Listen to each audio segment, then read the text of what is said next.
Akhir pekan ini akan menjadi momen spesial bagi Simone Inzaghi. Pelatih Inter Milan tersebut akan mencatatkan penampilan ke-150 sebagai pelatih nerazzurri di ajang Serie A saat timnya bertandang ke Stadio Olimpico Grande Torino untuk menghadapi Torino dalam laga pekan ke-36 musim 2024-2025. Pertandingan ini bukan hanya penting dalam konteks klasemen, tetapi juga menjadi tonggak karir bagi Inzaghi yang sejak ditunjuk pada 2021 telah membawa Inter tampil konsisten di papan atas, termasuk meraih Scudetto dan menembus 2 final Liga Champions dalam 3 musim terakhir.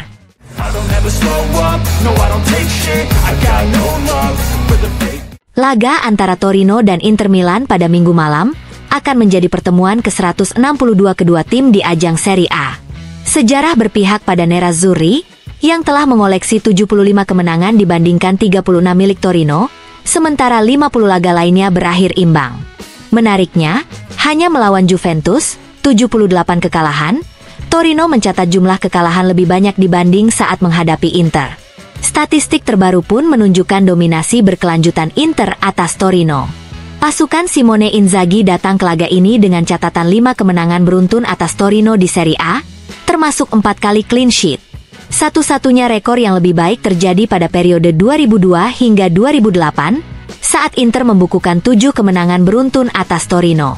Rangkaian positif Inter tak berhenti di situ.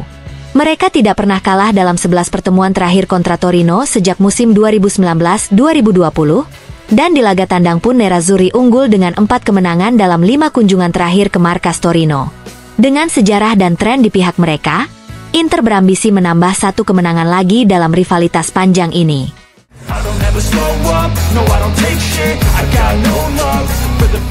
Lautaro Martinez mengalami sedikit cedera ulang setelah tampil impresif dalam pertandingan leg kedua semifinal Liga Champions antara Inter dan Barcelona. Penyerang asal Argentina itu mengalami pemburukan pada cedera ringan di otot hamstring kaki kirinya, yang sebelumnya ia alami pada 30 April di Montjuic. Akibatnya, Lautaro tidak berlatih bersama tim utama dan melakukan latihan terpisah. Selain Lautaro, beberapa pemain lainnya juga absen dalam sesi latihan, di antaranya Davide Fratesi yang mengalami masalah pada otot perutnya dan Henrikh Mkhitaryan yang merasakan kelelahan setelah pertandingan terakhir. Mkhitaryan, bersama dengan Benyamin Pavard yang masih berjuang dengan masalah pada pergelangan kakinya, dipastikan absen dalam pertandingan melawan Torino yang dijadwalkan pada hari Minggu mendatang, seperti dilaporkan oleh Sky Sport.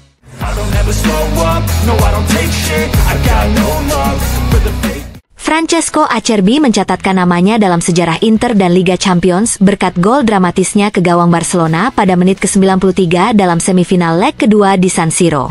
Tak hanya memastikan tiket ke final bagi nerazzurri, gol tersebut juga menempatkan Acerbi sebagai pencetak gol tertua kedua dalam sejarah semifinal Liga Champions di usia 37 tahun dan 85 hari, hanya kalah dari legenda Manchester United, Ryan Giggs, yang mencetak gol serupa pada 2011. Namun perjalanan sang bek veteran belum berhenti. Akhir pekan ini, Acerbi akan kembali menjadi andalan Inter saat menghadapi Torino, lawan yang ternyata cukup bersahabat baginya. Torino merupakan satu-satunya tim di Serie A saat ini yang telah dibobol dan disumbang assist olehnya, dengan catatan impresif 2 gol dan 2 assist sejauh ini. Dengan semangat tinggi pasca momen bersejarah di Eropa, Acerbi siap melanjutkan performa gemilangnya di kompetisi domestik.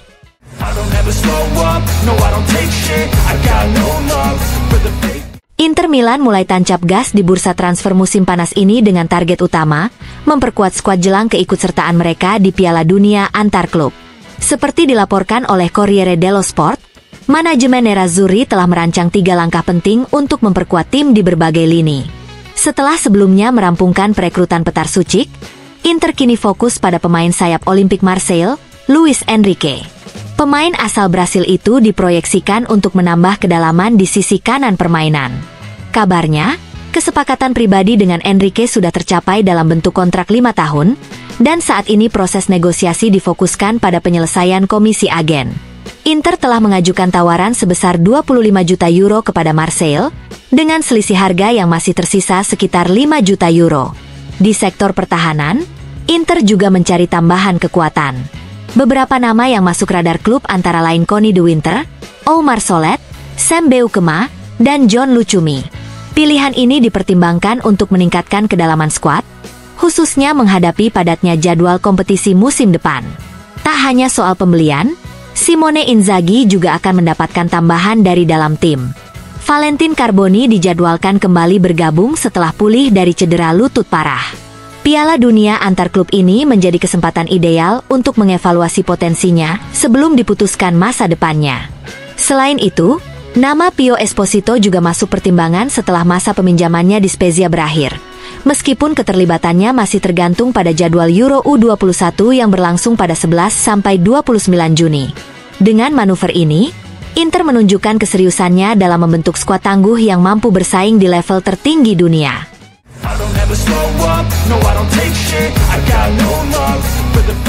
Keberhasilan Inter Milan menembus final Liga Champions untuk kedua kalinya dalam 3 tahun mendapat sorotan tajam dari Corriere dello Sport.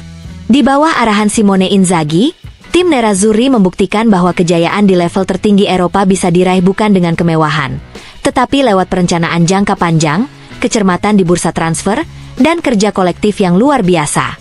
Bermodal pasar transfer nol biaya musim ini, Inter berhasil menyingkirkan Feyenoord, Bayern Munchen, dan Barcelona untuk melaju ke partai puncak.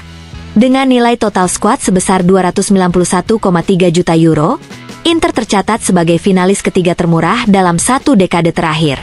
Hanya Inter edisi 2023 dan Atletico Madrid 2016 yang tampil di final dengan dana lebih kecil. Perbandingan dengan PSG, lawan mereka di final, mempertegas keajaiban proyek Inter. Klub asal Prancis itu memiliki skuad bernilai hampir 700 juta euro, lebih dari 2 kali lipat anggaran Inter. Bahkan, pengeluaran Inter dalam 1 tahun terakhir hanya mencapai 76,9 juta euro, nyaris setara dengan harga satu pemain PSG, Kvaratskhelia, yang ditebus seharga 70 juta euro pada Januari lalu. Corriere dello Sport menyoroti bahwa keberhasilan ini adalah hasil dari pembangunan berjenjang yang dimulai jauh sebelum musim ini.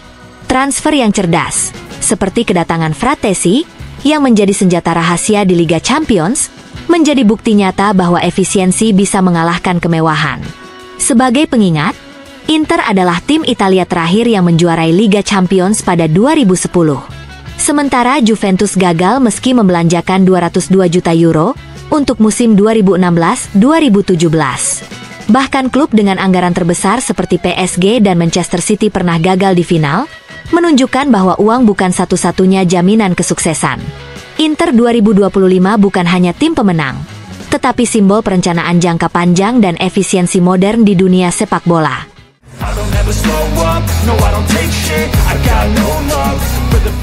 Menjelang final Liga Champions yang akan mempertemukan Inter Milan dan Paris Saint-Germain pada 31 Mei mendatang di Allianz Arena, Munchen, pihak berwenang di kota Milano sedang mempertimbangkan untuk memasang sebuah layar raksasa di Piazza Duomo. Langkah ini bertujuan agar ribuan tifosi Nerazzurri bisa menyaksikan pertandingan tersebut secara langsung di pusat kota. Menurut laporan dari Calcio e Finanza, diskusi antara pemerintah kota Milano dan otoritas yang bertanggung jawab atas keamanan publik tengah berlangsung untuk memastikan kelancaran acara ini.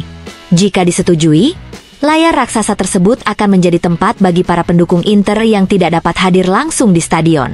Sebagai informasi, pada final Liga Champions 2 tahun lalu di Istanbul, ribuan tifosi Inter juga berkumpul di San Siro untuk menyaksikan pertandingan. Kini, dengan peluang yang lebih besar, harapan para penggemar Nerazzurri untuk melihat tim kesayangan mereka merebut gelar juara semakin membara.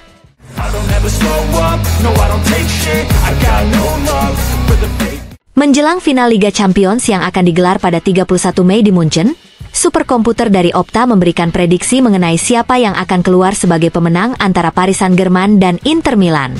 Berdasarkan hasil simulasi yang dilakukan, PSG sedikit lebih unggul, dengan peluang kemenangan mencapai 53,4% dari total simulasi yang dijalankan.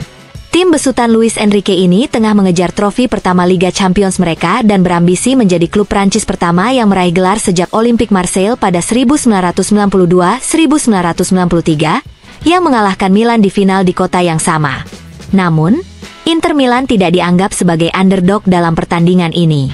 Pasukan Simone Inzaghi memiliki peluang meraih trofi yang sedikit lebih rendah, dengan 46,4% kemungkinan untuk menang menurut simulasi yang dilakukan oleh Opta. Prediksi serupa juga muncul dari platform Football Match Data, yang menganalisis lebih dari 10.000 simulasi pertandingan. Berdasarkan data mereka, PSG memiliki sedikit keunggulan dengan peluang kemenangan 53%, sementara Inter berada di angka 47%. Dengan peluang yang sangat ketat, final ini diprediksi akan menjadi pertandingan yang penuh ketegangan, di mana kedua tim memiliki harapan besar untuk menambah trofi mereka di kompetisi bergengsi Eropa ini.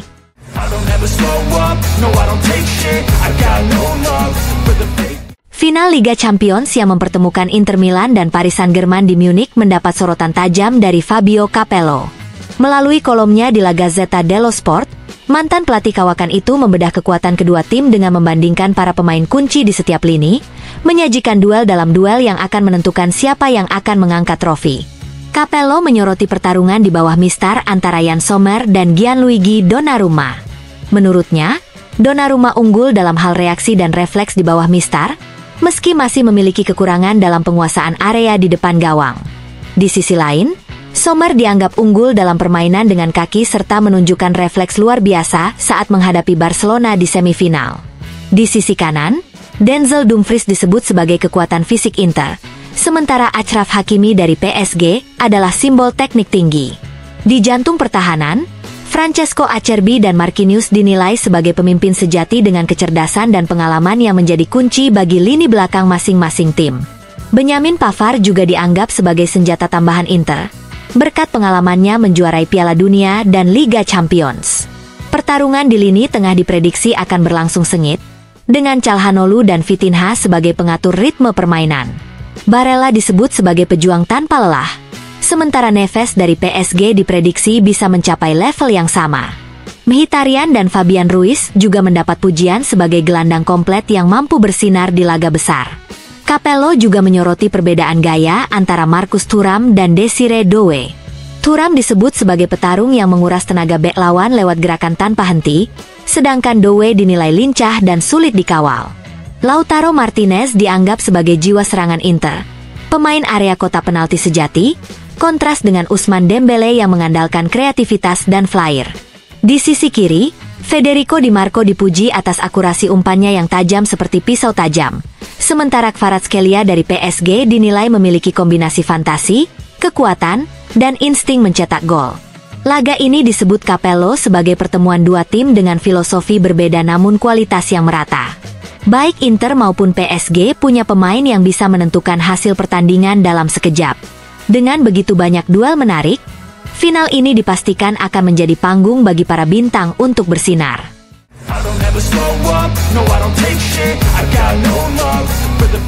Menjelang final Liga Champions antara Inter Milan dan Paris Saint-Germain yang akan digelar pada Sabtu, 31 Mei, mantan gelandang Stefane Dalmat secara terbuka menyatakan dukungannya kepada Nerazzurri. Dalam wawancaranya dengan Le Parisien, Dalmat menegaskan bahwa hatinya bersama Inter. Saya berharap Inter menang, saya tidak menyembunyikannya. Saya mendukung Inter, ujarnya tanpa ragu. Mantan pemain yang pernah membela kedua klub tersebut menjelaskan alasan dibalik pilihannya berdiri di pihak Inter. Saya rutin menonton pertandingan Inter langsung di stadion. Saya merasa lebih dekat dengan klub ini dan para suporternya. Di PSG saya hanya bermain selama 6 bulan dan catatan saya tidak terlalu baik. Setelah itu saya langsung pindah ke Inter. Dan meskipun tidak memenangkan gelar apapun, saya meninggalkan jejak yang lebih besar di sana, jelas Dalmat. Ikatan antara Dalmat dan Inter tetap terasa kuat hingga saat ini. Sejak saya meninggalkan PSG, saya belum pernah kembali ke Parc des Princes. Sementara di Milan, saya terus merasakan pengakuan dan penghargaan dari para tifosi, tambahnya.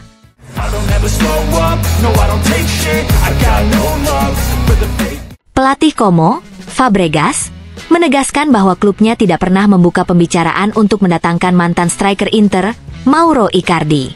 Dalam konferensi pers jelang laga kontra Cagliari, Fabregas membantah isu yang sempat mencuat di media belakangan ini. Icardi ke Como? Tidak ada negosiasi, tegas Fabregas kepada para wartawan. Namun, mantan gelandang Barcelona itu mengonfirmasi ketertarikan terhadap bek muda Eric Garcia, yang saat ini masih berstatus milik klub Katalan. Saya sangat menyukainya. Dia pemain serba bisa, punya jiwa kepemimpinan, dan penting untuk tim. Tapi dia akan tetap di Barcelona, ujarnya. Di luar topik transfer, Fabregas juga membagikan kisah pribadinya terkait laga semifinal Liga Champions antara Inter Milan dan Barcelona yang berlangsung di San Siro beberapa hari lalu. Saya sempat meninggalkan stadion setelah gol Rafinha, tapi kemudian mendengar sorakan besar dari tribun dan memutuskan untuk kembali. Saya beruntung karena bisa menyaksikan babak tambahan. Pertandingan luar biasa. Benar-benar salah satu momen yang layak dikenang dalam sejarah Liga Champions. Kenangnya.